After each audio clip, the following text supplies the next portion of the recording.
Good evening, I'm Bo Williams, and welcome to the 7. Let's get a look at the big 7 stories right now. And topping the list for us tonight, experts looking at the numbers, expecting an economic slowdown in the year ahead.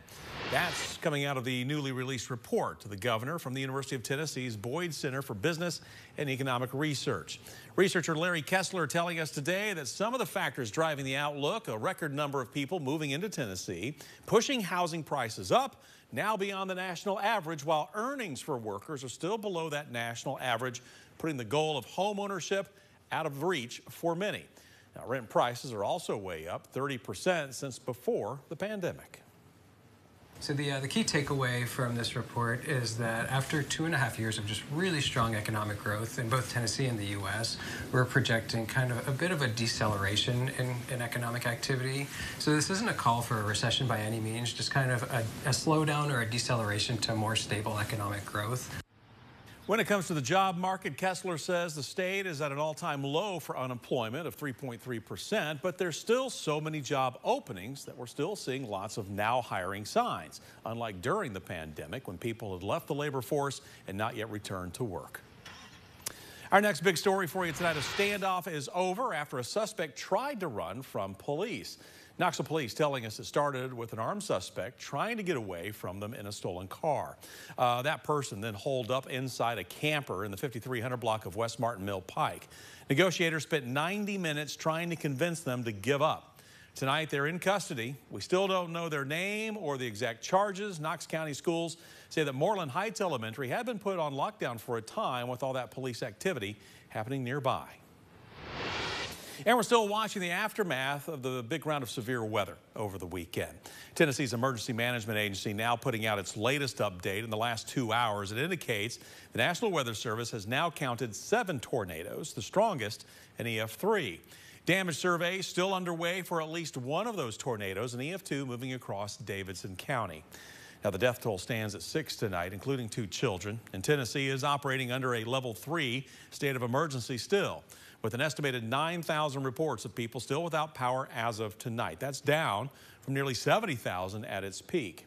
Some roads are still closed in Davidson and Sumner counties. In hard-hit Clarksville, volunteers have been streaming in more than the community actually needs.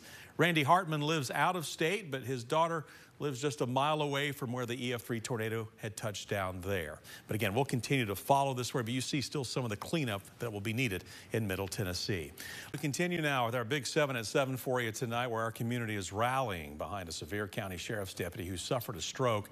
This happened last week. Again, as we mentioned, the entire community coming together to show support, just not for this deputy, but also the deputy's family, his brothers in blue and sisters in blue, again, coming together to show their support. But again, you can see just some of the scenes. Pray for 129, Hambone Tough. You get the idea. The balloons, the messages on the vehicles.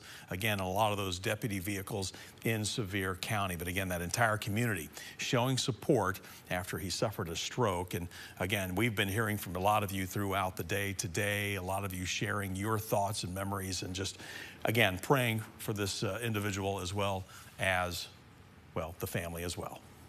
It would remind you of like the wildfires, and people just kind of they just gravitate together, and had T-shirts made, and those T-shirts, the 2 companies that are doing that is Reagan's Incorporated and All Star Printing, and those are local people here. Yeah, Aaron Whaley had been with the Sevier County Sheriff's Office since 1997, was promoted to sergeant earlier this year. Last Thursday, he was, we understand, getting ready for work when he had a stroke. Sheriff Michael Hodges, you heard, telling us that there's been an outpouring of support for him within the Sheriff's Office and in the community. Well, the Great Smoky Mountains National Park has released its November visitor numbers. And, you know, in November alone, listen to this, the park saw more than 986,000 visitors. In 2023, the park has seen a total of 12.5 million visitors so far this year, closing in on the record of 14.2 million. That was set back in 2021.